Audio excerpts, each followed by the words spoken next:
महाराष्ट्रामध्ये आपलं स्वागत करतो। एकंदरीत आपण सुरक्षेच्या दृष्टिकोनातून विचार करतो। आपण जे काही घरामध्ये आहे, बाहेर फिरते वेळेस आपण जी सुरक्षितता जाणवतो स्वतःला, तर त्या सुरक्षिततेमागे नेमकं काय कारण आहे हे जाणून घेण्यासाठी आपण सध्याच्याला आहोत। आपण देशामध्ये वेगवेगळ्या घटना घडतात। काही दिवसापूर्वी संसदेवर हल्ला झाला होता, काही वर्षापूर्वी। त्यानंतर मुंबईमध्ये आतंकवादी हल्ला झाला। त्या ठिकाणी BSF, CRPF, पुन्हा मिलिटरी फोर्सेस जे की आपल्याला सुरक्षा प्रदान करण्यासाठी त्या ठिकाणी आले। त्यांनी आपल्या जीवाची पर्वा न करता अनेक नागरिकांचे प्राण वाचवले आणि आपल्या प्राणाची आहुती दिली। मात्र त्यांच्याही काही समस्या आहेत ज्या की अद्यापर्यंत राज्य शासन आणि केंद्र सरकार अद्याप सोडवू शकलेले नाही।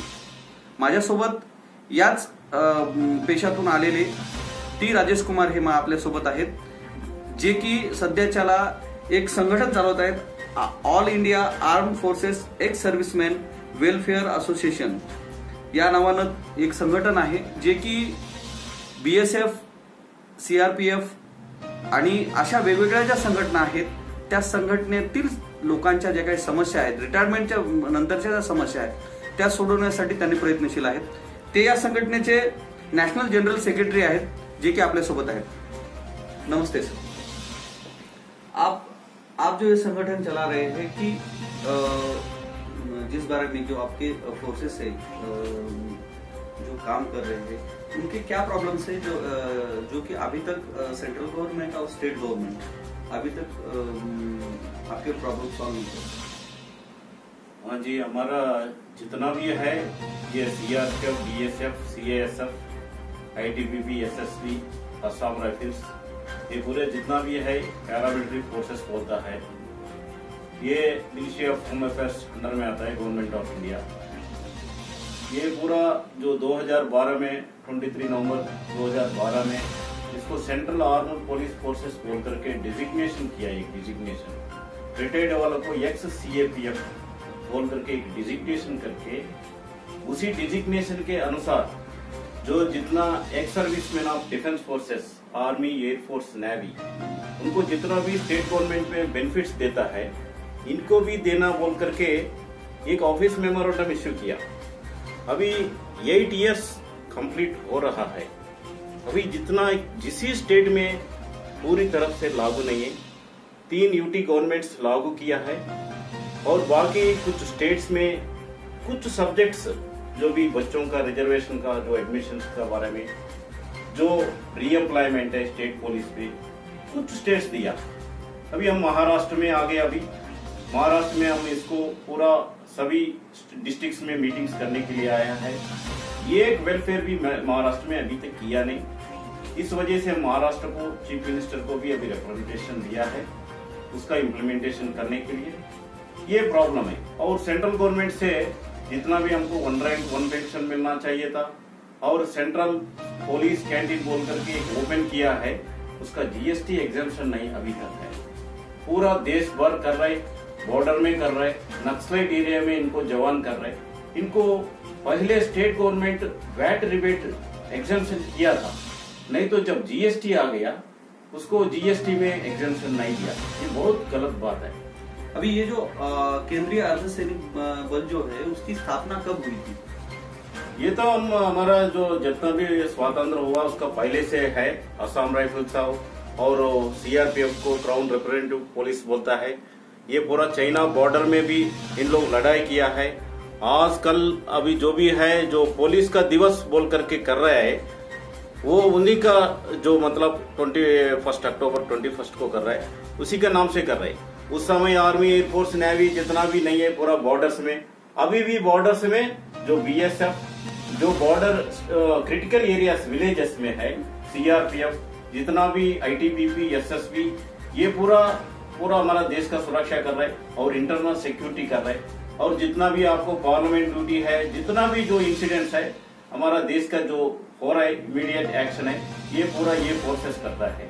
अभी जो सेंट्रल गवर्नमेंट है या स्टेट गवर्नमेंट है, इसका एग्जामिनेशन अभी तक क्यों नहीं कर सकी? इस बारे में जो आपके एक्स आर्मी फोर्सेस के जो लोग थे उसने इस बात को रिप्रेजेंट क्यों किया नहीं अभी तक? जितना भी ये फोर्सेस का है उसका लीड करता है कुछ आईपीएस ऑफिसर्स करता है, कई आईपीएस ऑफिसर्स उनका स्टेट गवर्नमेंट्स को रेकमेंड कर रहे, नहीं तो इधर जहां भी स्टेट गवर्नमेंट में होता है आईएएस ऑफिसर्स है जो भी है वो क्या है समझ में नहीं आता है उनको, ये क्या है पैरामिलिट्री फोर्सेस क्या है। जो भी जितना भी आया वो सैनिक डिपार्टमेंट में चला जाएगा, उन लोग अपना फाइल को क्लोज करके रखेगा, इसका कोई मॉनिटर नहीं है। हमारा स्टेट गवर्नमेंट का जितना भी सैनिक होता है ना, सैनिक बोर्ड होता है, ऐसा हमारा को स्टेट गवर्नमेंट में इन सीएपीएफ का डिपार्टमेंट का बोर्ड होना चाहिए, नहीं तो सीएपीएफ डिपार्टमेंट बोल करके होना चाहिए। और उनका जिला में भी डिस्ट्रिक्ट में भी सैनिक बोर्ड आता है, हमारा कोई नहीं है। अभी ये सैनिक बोर्ड नहीं है, आपके जो प्रॉब्लम्स है ये दर्शकों को बताइए कि अभी तक जो अपना आपके पैरामिलिट्री फोर्सेस है, तो आपके पैरामिलिट्री फोर्सेस इंडिया के लोगों को या हर स्टेट के लोगों को क्या सुविधाएं प्रदान करती है, ये थोड़ा सा बताइए कि लोगों के माध्यम से ये पहुंचना चाहिए कि पैरामिलिट्री फोर्सेस इस तरीके से काम करते हैं। क्या क्या काम करते हैं पैरामिलिट्री फोर्सेस? ये पैरामिलिट्री फोर्सेस है जो भी है आपका सुरक्षा बारे में करता है, जितना भी आपका देश का इंटरनल जो भी सुरक्षा, अभी जब कर्फ्यू आएंगे वही सीआरपीएफ डिप्लॉयमेंट होंगे, बीएसएफ डिप्लॉयमेंट होंगे, सीएएसएफ है, और सीएएसएफ है जितना भी एयरपोर्ट्स का है ड्यूटी करता है, सीआरपीएफ है जहां भी आपका क्रिटिकल कंडीशन है, स्टेट गवर्नमेंट में जो पुलिस का कंट्रोल नहीं हो पाता है सीआरपीएफ को डिप्लॉयमेंट होता है, वो सबको मालूम है कर्फ्यू में। और बीएसएफ है आपको बॉर्डर में, पूरा हमारा पाकिस्तान का बॉर्डर में, बांग्लादेश का बॉर्डर में, जितना भी ये पूरा हमारा देश का सुरक्षा कर रहे हैं। जो भी मतलब देश का बॉर्डर में जो डायरेक्ट अटैक है, एनिमी का अटैक है, वो डायरेक्ट जवान का ऊपर होता है, फर्स्ट बीएसएफ जवान को होता है। उसके बाद जो क्रिटिकल एरिया में गांव में होता है वो सीआरपीएफ जवान को होता है। ऐसा आईटीबीपी और एसएसबी असम राइफल को भी डायरेक्ट अटैक होता है एनिमी से। ये है, नहीं तो हमारा को इतना दिन से मतलब कोई हमारे को देखने वाला है नहीं, ना सेंट्रल गवर्नमेंट में जो भी है ऑफिसर्स है, ना स्टेट गवर्नमेंट में जितना भी ऑफिसर्स है, कोई भी देखने वाला है नहीं। अभी क्या आपके क्या प्रॉब्लम्स है कि अभी तक सेंट्रल गवर्नमेंट और स्टेट गवर्नमेंट जो सॉल्व नहीं कर सके? क्या क्या प्रॉब्लम्स है जो कि रिटायरमेंट के बाद आप लोगों को फेस करने पड़ते हैं? अभी रिटायरमेंट होने के बाद अभी देखो 20 साल से 40 साल तक करता है और पूरा सर्विस नहीं कर पाता है, क्योंकि बहुत क्रिटिकल होता है इनका ड्यूटी से जवान से। आप तो डेली देख रहे होगा जवान बॉर्डर में कोई ना कोई जवान, बीएसएफ जवान मर जाता है, सीआरपीएफ जवान मर जाता है, कोई उस समय जवान मर गया, शहीद हो गए बोलता है, शहीद का दर्जा भी नहीं दिया है। इस वजह से उन लोग 20 साल करके अपना परिवार को देखने के लिए, बच्चों पढ़ाई करने के लिए उन लोग रिटायरमेंट वीआरएस लेकर के आ जाता है, पूरा नहीं कर पाता है कोई भी हो। अभी घर में आने के बाद चलो इनके बाद जो भी रीएम्प्लॉयमेंट स्टेट गवर्नमेंट में देना है वो 20 साल का एक्सपीरियंस, वो भी मॉडर्न वेपन के साथ ड्यूटी करके इन लोग सिक्योरिटी गार्ड जैसा ड्यूटी करना पड़ता है। अभी स्टेट गवर्नमेंट में करने में कितना फायदा होता है, उनका एक्सपीरियंसेस है जो भी स्टेट गवर्नमेंट का पुलिस डिपार्टमेंट में लेने से। अभी कई स्टेट्स पुलिस डिपार्टमेंट में ले रहे, लेकिन जो सेंट्रल में काम करते हैं लोग उनको रीएम्प्लॉयमेंट हो जाती है, जैसे आर्मी के जवान हैं जो कि पुलिस में भर्ती हो जाते हैं। आप जिस तरीके से बता रहे हैं कि उनको खाली सिक्योरिटी गार्ड जैसे जो कि थर्ड रैंक के जो जॉब्स है वो ऑफर होते हैं, सेंट्रल गवर्नमेंट और स्टेट गवर्नमेंट इस बारे में अभी तक क्यों विचार विमर्श नहीं हुआ है? सेंट्रल गवर्नमेंट सिर्फ डीओ लेटर लिख देता है, डेमी ऑफिशियल लेटर एमएचए से। एक सेक्रेटरी ने डीओ लेटर लिख देता है, वो चीफ सेक्रेटरी को हो जाता है, चीफ सेक्रेटरी प्रिंसिपल सेक्रेटरी को भेज देता है, वो अपना फाइल कर लेता है। कौन है देखने वाला? कोई नहीं है इनको। अभी स्टेट गवर्नमेंट में जितना भी उसका इम्प्लीमेंटेशन हो गए, तो अगर उसका प्रिंसिपल सेक्रेटरी होम होता है हर स्टेट में, वो ये इसका जो सेंट्रल गवर्नमेंट से आया हुआ डीओ लेटर्स को पुटअप करना पड़ता है।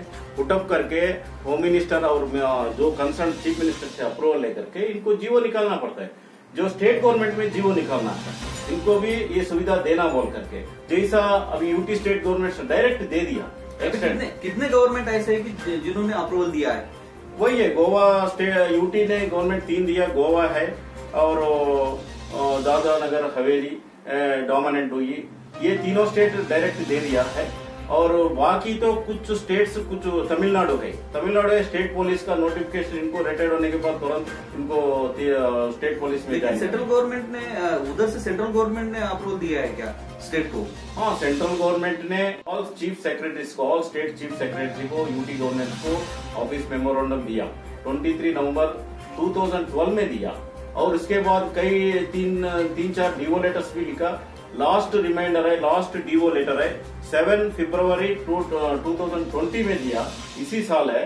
नहीं तो उसका अभी कोई इम्प्लीमेंटेशन नहीं। स्टेट गवर्नमेंट इसमें अभी क्यों विचार विमर्श नहीं कर रही है? अभी सेंट्रल गवर्नमेंट ने उधर से अप्रूव देने के बाद स्टेट गवर्नमेंट ने तो अप्रूव करनी चाहिए। अप्रूव करना चाहिए हमको। वही होम प्रिंसिपल सेक्रेटरी होम जो होता है स्टेट है, वो इंटरेस्ट लेना चाहिए ना, उसको कोई पूछने वाला नहीं। और हमारा संगठन है, इसलिए हमारा तो कोई यूनियन अभी महाराष्ट्र स्टेट में हम आ गया और इधर से शुरू कर रहे हैं। महाराष्ट्र स्टेट गवर्नमेंट को लिख रहे लेटर, हम अभी प्रेशर डाल देंगे। अभी इनका जितना भी सुविधा हम लेंगे महाराष्ट्र स्टेट में, लेकर के दिखाएंगे। और कितने साल से आप इस बारे में झगड़ रहे हैं या स्टेट से लड़ाई कर रहे हैं, जिस बारे में अभी तक स्टेट गवर्नमेंट ने ध्यान नहीं दिया है?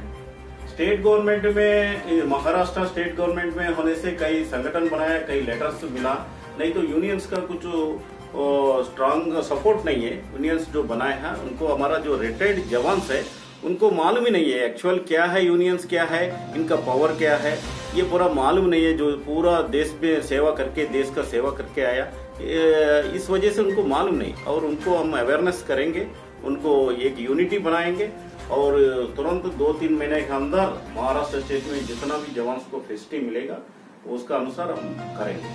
Thank you sir. जिस तरीके से आपने आपकी जो मांगे है वो हमारे चैनल के माध्यम से आपने रखी है, आशा करता हूं कि ये सब आपकी मांगे सेंट्रल गवर्नमेंट, स्टेट गवर्नमेंट ध्यान दे और पूरी हो जाए।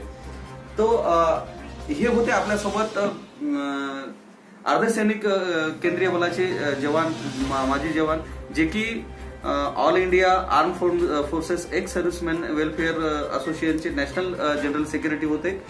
त्यांनी या जे काही संघटन आहे त्याची स्थापना जी आहे 1834 मध्ये झाली होती। पॅरामिलिटरी फोर्सेसच्या नावानं ब्रिटिशकालीन याची स्थापना झालेली होती आणि यांच्या जे काय मागण्या आहेत त्यानुसार यांचं सैनिक कल्याण बोर्ड नाही, त्यांना सैन्यात ज्यावेळेस त्यांची ते शहीद होतात त्यांना शहीदाचा दर्जा दिला जात नाही। त्यांची पेन्शन योजना शासनानं 2004 सालीच काढून घेतलेली आहे। आणि दुसरी गोष्ट अशी की यांना रिटायरमेंट नंतर जे समायोजन आहे, जसं की आर्मीच्या एखाद्या जवानाला जे सामावून घेतले जाते, ज्या पद्धतीने इतर ज्या डिपार्टमेंटमध्ये जसं पोलीसमध्ये असेल, इतर कार्यालयामध्ये असेल समायोजन करून घेतले जाते। मात्र यांना रिटायरमेंट झाल्यानंतर, रिटायर्डच्या नंतर खूप मोठ्या गोष्टीला सामना करावा लागतो, आर्थिक गोष्टींशी झगडावं लागते। म्हणजे त्यांना फक्त सिक्युरिटी गार्ड सारख्या ज्या काही 3rd आणि 4th रँकच्या नोकऱ्या आहेत त्या ऑफर्ड केल्या जातात। शासन ज्या पद्धतीने आपण म्हणतो की आपण निवांत घरामध्ये बसतो आणि ज्यावेळेस एखादा दंगा होतो, आपण असं ऐकतो की सीआरपीएफचे जवान आलेली आहे, बीएसएफची टीम आलेली आहे, आयटीबीपीची टीम आलेली आहे, सीआयएसएफची टीम आहे, एसएसबीची आहे, एनएसजी आहे, हे असे बरेचसे नाव ऐकतो जे की आपल्या कानावर येतात, आपण ऐकतो आणि सोडून देतो। मात्र या जवानांमुळे आपण सुरक्षित राहतो ही भावना आपल्या मनात केव्हा येईल आणि सेंट्रल गव्हर्नमेंट आणि स्टेट गव्हर्नमेंट यांच्या प्रश्नाकडे केव्हा लक्ष देईल हे पाहणं मात्र गरजेचं आहे। मी कॅमेरामन दीपक सह धनंजय सोळंके।